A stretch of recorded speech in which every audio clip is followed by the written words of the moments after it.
Hi అండి. Before marriage కానీ, after marriage కానీ హెల్తీ ఫుడ్ మీద అంత ఇంట్రెస్ట్ చూపించేదాన్ని కాదు. వన్స్ ఒక్కసారి పిల్లలు పుట్టిన తర్వాత అన్నీ హెల్తీ వేలోనే ఉండాలనిపిస్తుంది. సో, ఏ మదర్స్‌కైనా అలానే ఉంటుంది కదండీ పిల్లల క్షేమం కోసం. సో, అందులో భాగంగా నేను ఎంచుకున్న మిల్లెట్స్ దోస. ఇది దగ్గర దగ్గర 1 ఇయర్ నుంచి చేస్తున్నానండి. పిల్లలు కూడా బాగా ఇష్టంగా తింటున్నారు. ప్రాసెస్‌లోకెళ్తే 1 కప్పు జొన్నలు, 1 కప్పు మినుములు, 1 కప్పు రాగులు, 1 కప్పు అటుకులు, 1 కప్పు కొర్రలు, కొంచెం టీ స్పూన్ అంతా మెంతులు వేసి బాగా వాష్ చేసుకొని డే అంతా నానబెట్టుకోవాలండి.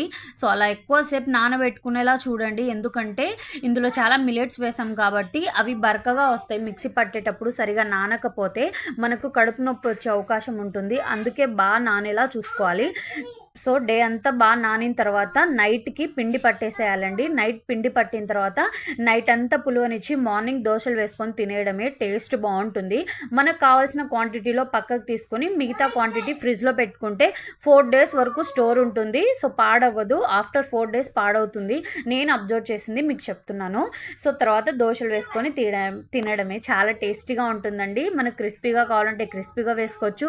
మెత్తగా కావాలంటే మెత్తగా కూడా వేసుకోవచ్చు. మీకు ఎలా అనిపించిందో కామెంట్ చేయండి. నచ్చితే లైక్, డూ సబ్స్క్రైబ్.